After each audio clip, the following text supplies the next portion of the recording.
Meus pais disseram que não tinham dinheiro para me comprar um casaco de inverno e, uma semana depois, compraram jaquetas combinando para a família deles. Minha madrasta riu e disse: "Tente não congelar, querida." Fiquei em silêncio. Meses depois, eles precisavam de um lugar para ficar. Eu disse: "Está frio lá fora, não é?" E então meu pai... "Só pensei que talvez você entendesse", disse meu pai ao telefone.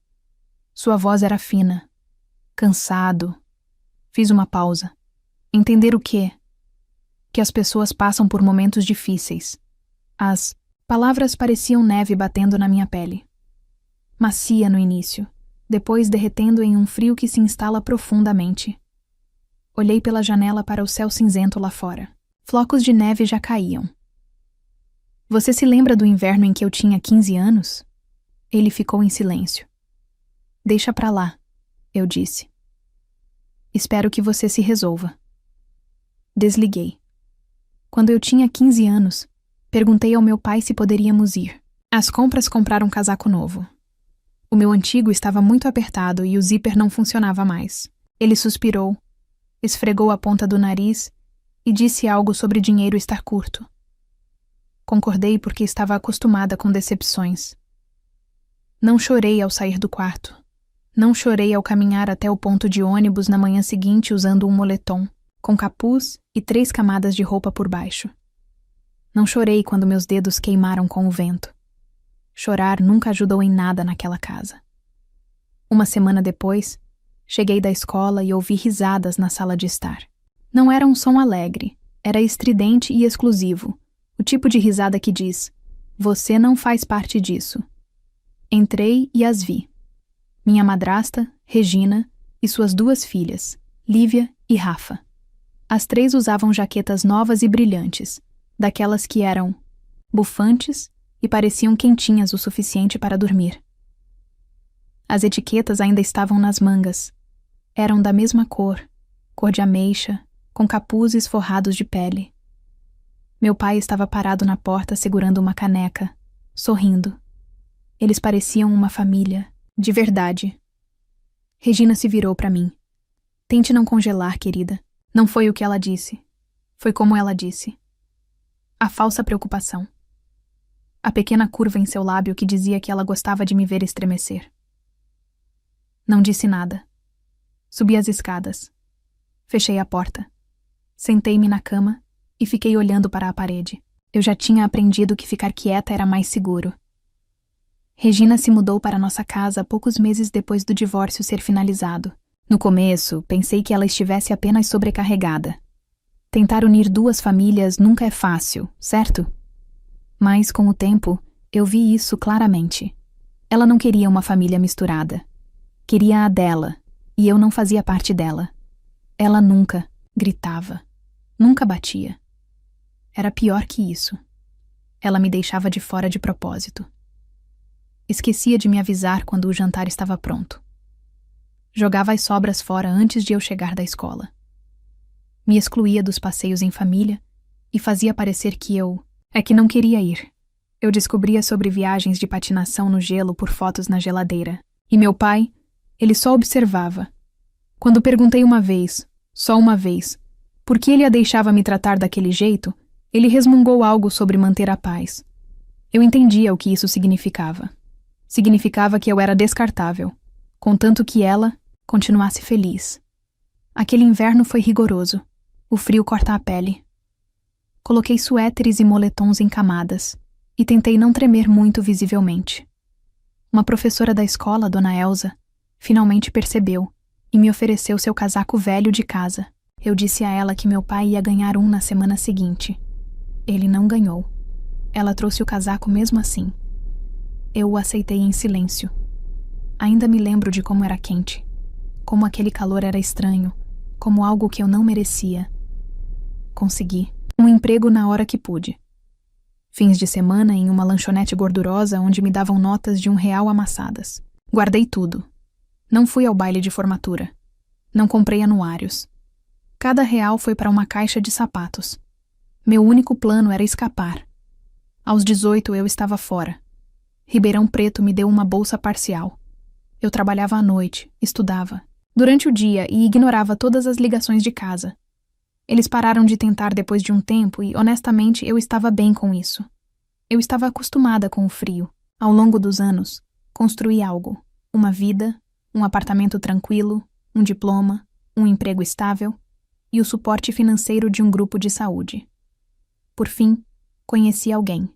Caio. Ele era quieto e pensativo. Nada parecido com meu pai. Não falava muito, mas quando falava, fazia diferença. Nos mudamos juntos para uma casa de 2 quartos. Era o tipo de lugar que cheirava a tinta fresca e sabão em pó. Parecia seguro. Então, numa manhã de novembro, recebi uma ligação de um número que não reconheci. Deixei cair na caixa postal. Quando finalmente ouvi, era meu pai. Ele disse que eles tinham sido despejados.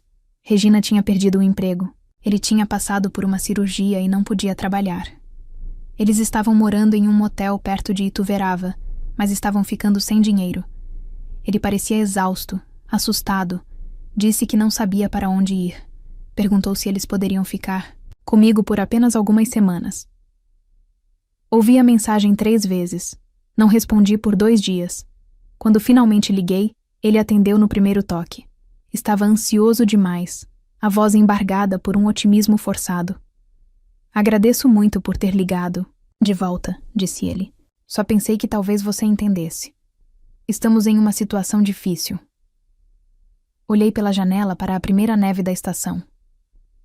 Está frio lá fora, não está? Perguntei. Ele não disse nada. Deixei o silêncio se estender antes de perguntar. Lembra quando pedi um casaco de inverno?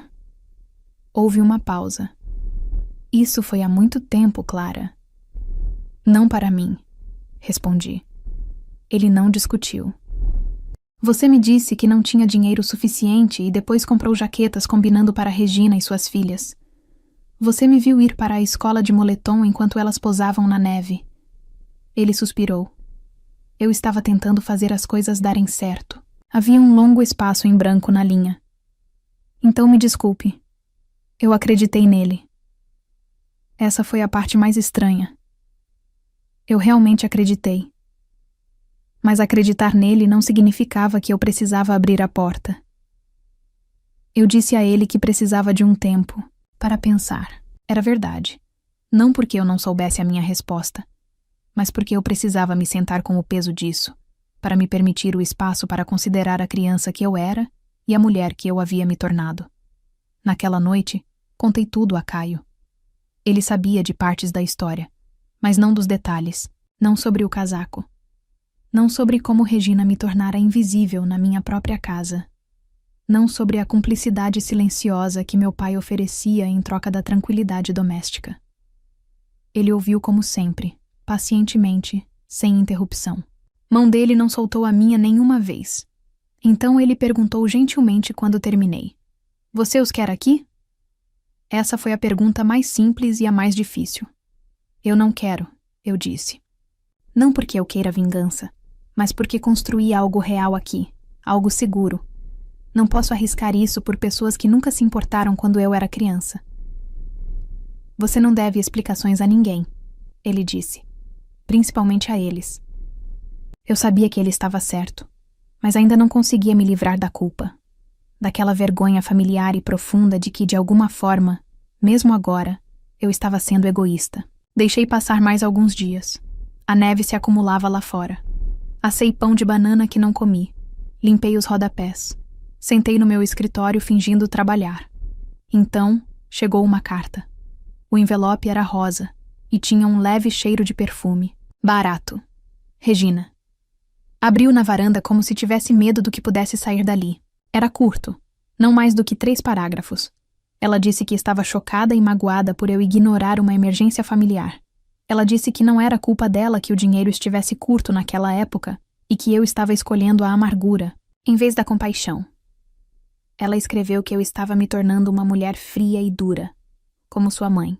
Dobrei a carta lentamente. Pressionei os vincos com os polegares e a coloquei de volta no envelope. Não chorei. Nem senti raiva. O que eu sentia era cansaço. cansada de esperar que eu fosse mãe dos adultos que me decepcionaram.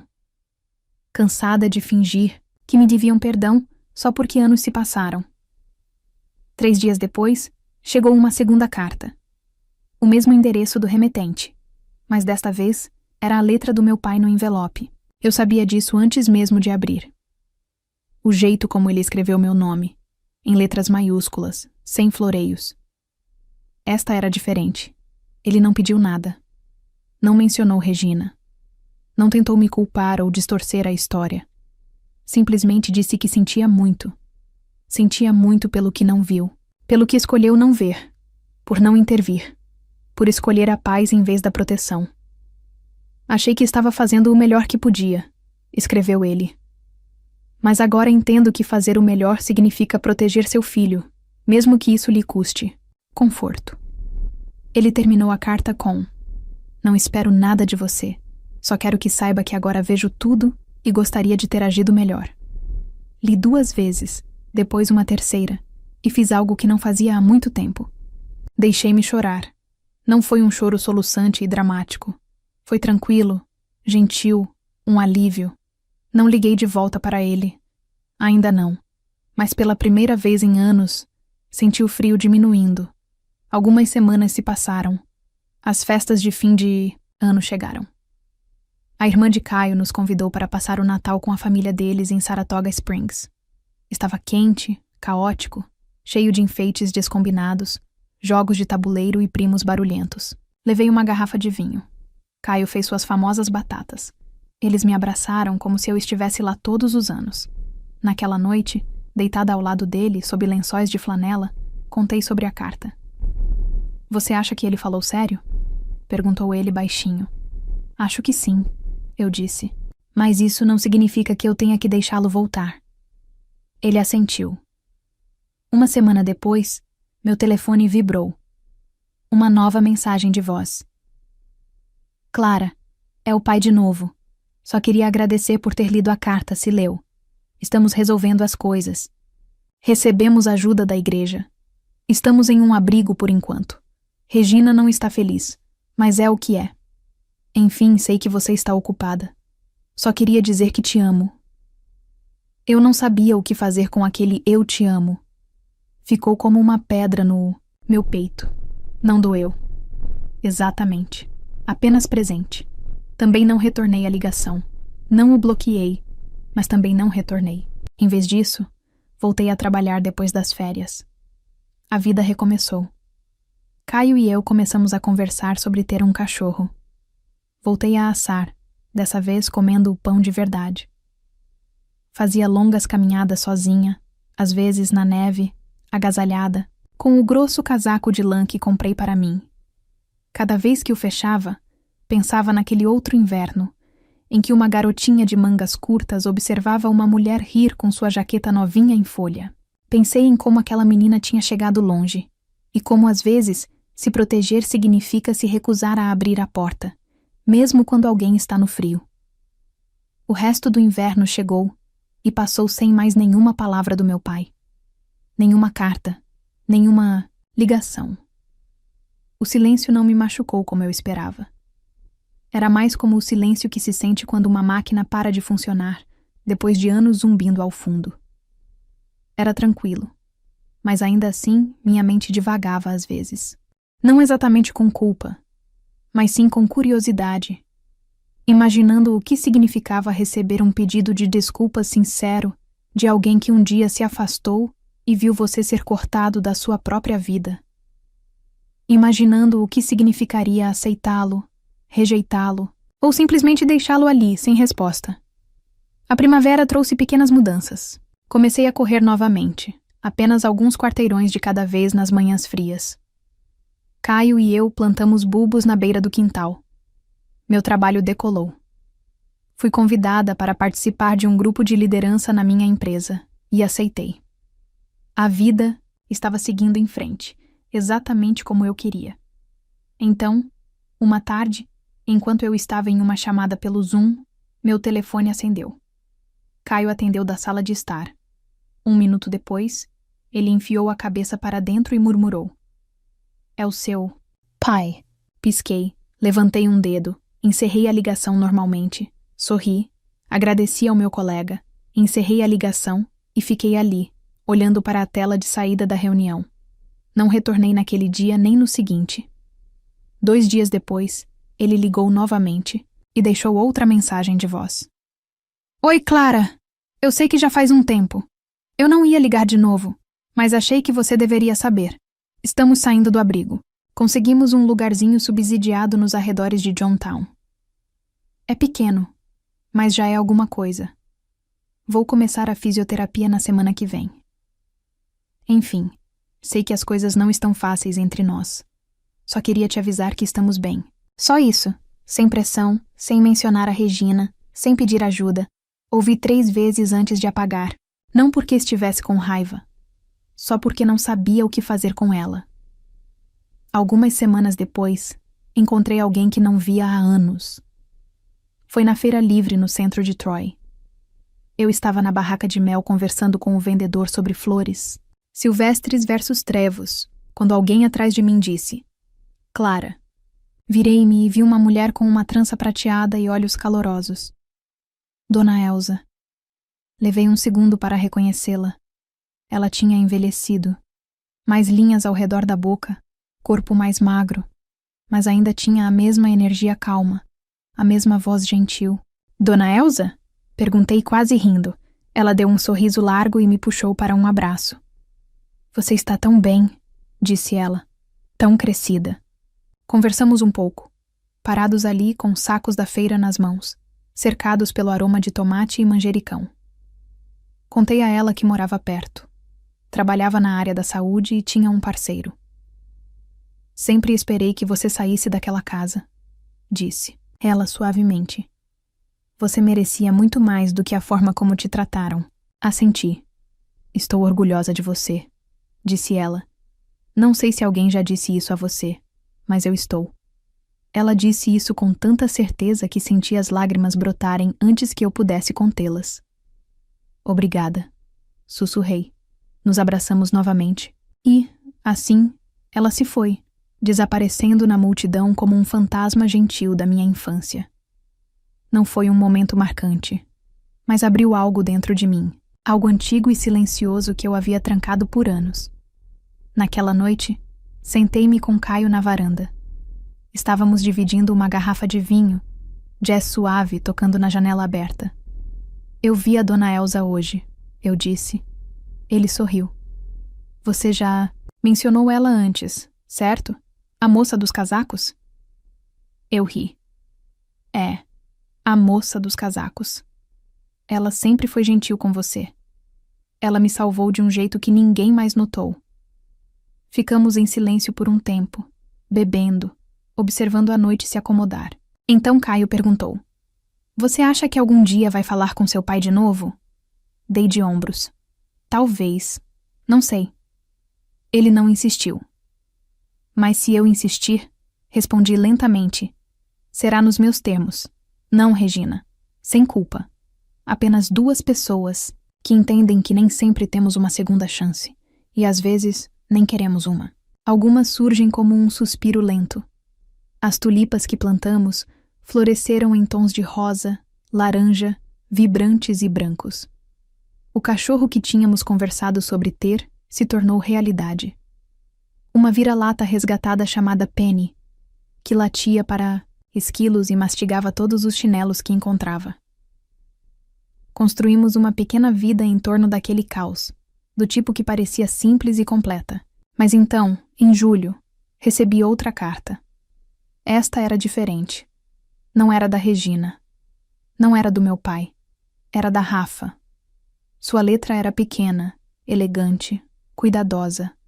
Começava com: Você provavelmente não quer saber de mim. E eu não te culparia. Quase. Parei de ler ali mesmo. Mas continuei. Ela escreveu sobre como tinha 12 anos naquele inverno com os casacos. Como ela não percebeu na época o que realmente estava acontecendo. Como ela pensou que eu simplesmente não gostava dela, que eu estava com frio e com raiva o tempo todo. Pensei muito nisso ao longo dos anos. Ela escreveu. E agora sei que você estava apenas tentando sobreviver. Ela disse que Regina também tinha se revelado uma mãe difícil para ela, que Livy não falava com ela há anos, que a família perfeita deles tinha se desfeito muito antes do despejo. Acho que eu só queria pedir desculpas, escreveu ela. Gostaria de ter sabido disso naquela época. Gostaria que alguém tivesse te defendido. Espero que esteja bem. Dobrei a carta e fiquei ali sentada com ela por um bom tempo. Rafa nunca fora cruel, apenas uma criança em uma casa tóxica. Eu não sabia se responderia. Talvez um dia, mas enquanto guardei a carta na mesma gaveta onde guardava o pedido de desculpas do meu pai. A carta de Rafaela despertou algo inesperado em mim. Não amargura, nem tristeza. Apenas uma espécie de validação estranha. Prova de que eu não havia inventado tudo na minha cabeça. De que a solidão que carreguei por tanto tempo havia sido real e visível, mesmo para aqueles que não a compreendiam completamente na época. Não respondi. Não imediatamente. Mas também não joguei fora. Algumas semanas depois, Caio e eu estávamos organizando um pequeno churrasco. Alguns vizinhos, alguns amigos do trabalho. Penny fazia sua ronda habitual, implorando por restos, como se não tivesse comido nada há semanas. Era uma tarde quente de final de agosto, e o céu estava de um azul suave que tornava tudo mais fácil. Foi quando recebi a mensagem do meu pai. A Regina foi embora. Ela pegou o carro, deixou um bilhete. Mostrei para o Caio, que ergueu uma sobrancelha. Você esperava por isso? Ele perguntou. Sinceramente, eu disse. Estou surpresa que ela tenha demorado tanto. Ele sorriu e voltou, para a grelha como se tivesse acabado de ouvir que alguém esqueceu de trazer ketchup. Não que o homem que me criou e me decepcionou estivesse oficialmente sozinho. Não respondi à mensagem. Novamente, não por crueldade, apenas por paz e clareza. Eu não tinha vontade de ser aquela em quem ele se apoiava agora que não tinha mais ninguém. Aquele capítulo estava encerrado, mas não significava que eu não teria a última palavra. Naquele outono, Caio e eu estávamos fazendo pequenas reformas na casa. Contratamos um empreiteiro local, uma equipe pequena. Eram pessoas boas, confiáveis, respeitosas. O tipo de trabalhador que não me menosprezava quando eu fazia perguntas sobre vigas ou telhas. Certa tarde, um dos rapazes mencionou de improviso que eles tinham acabado de concluir um grande projeto em Johntown, um projeto habitacional para pessoas de baixa renda, um novo complexo de apartamentos subsidiado pelo governo. Ele disse: principalmente, idosos e pessoas com deficiência. Nada sofisticado, mas é limpo. Levantei uma sobrancelha. Fica na rodovia 30? Perguntei. Ele assentiu. Eu sabia exatamente onde ficava. Algumas semanas depois, eu estava sentada em frente ao meu computador, tomando chá quando a ideia me ocorreu. Começou como uma brincadeira, algo pequeno, até mesquinho. Mas depois cresceu. Criei uma campanha de arrecadação de fundos em uma dessas plataformas de crowdsourcing. Dei o nome de Projeto Aquecimento de Inverno e a descrevi como uma iniciativa para fornecer casacos e suprimentos de inverno de qualidade para famílias e indivíduos em dificuldades, especialmente no interior do estado de Nova York. Tornei a iniciativa pessoal. Contei a história do inverno em que pedi um casaco e me disseram que não, só para ver minha madrasta e suas filhas exibindo casacos combinando uma semana depois. Eu dizia às pessoas que sabia o que significava ser ignorada, ser deixada de lado em casa. Não citei nomes, não chamei meu pai ou Regina diretamente, mas a verdade estava estampada em cada linha. Usei a plataforma para fazer parceria com um abrigo local para mulheres e uma organização sem fins lucrativos para crianças. Cada doação seria destinada diretamente à compra de casacos, botas e agasalhos para crianças em lares adotivos ou que vivem em abrigos.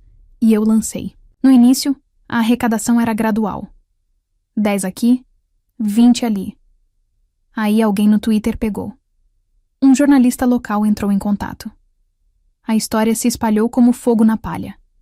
Em meados de novembro, havíamos arrecadado mais de 14 mil. Usamos parte dos fundos para comprar casacos de uma pequena empresa em Glens Falls, uma empresa de propriedade de mulheres que os fabricava em grandes quantidades para abrigos. Só naquele mês, entregamos mais de 200 casacos. E fiz questão de enviar a primeira entrega para o novo complexo habitacional em Johntown. Caixa após caixa, cada uma marcada com o projeto de aquecimento de inverno, entreguei ao coordenador do escritório de recursos comunitários. Não fui pessoalmente, mas não precisava. Eu sabia. Caio e eu comemoramos aquela noite com comida, para viagem e champanhe. Espero que ele veja as caixas, disse ele. Espero que ele se lembre de ter me dito não, respondi. E então vi outra pessoa rindo na minha cara. Não era uma questão de crueldade. Eu não lhe desejava mal, mas queria que ele visse o que eu tinha feito. Não apesar dele, mas sem ele. Que eu havia pegado o frio em que cresci e o transformado em calor para outra pessoa. Que eu havia me tornado a mulher de que precisava naquela época. Uma semana antes do Natal, recebi um cartão pelo correio. Apenas um cartão simples, sem glitter, sem adesivos, sem um pedido de desculpas prolixo, apenas um bilhete curto e uma caligrafia familiar. Eu vi as caixas. Eu soube na hora. Você construiu algo lindo. Você sempre mereceu mais. Me desculpe. Fiquei olhando para o cartão por um longo tempo. Então, coloquei-o na mesa e fui até a cozinha, onde Caio estava mexendo alguma coisa. No fogão. Ele olhou para mim. Você está bem? Assenti. Acho que estou. Jantamos. Assistimos a um filme. Penny se aninhou entre nós, roncando baixinho. Lá fora, a neve havia começado de novo, suave e silenciosa, cobrindo tudo à vista. Desta vez eu estava quentinha e não estava sozinha.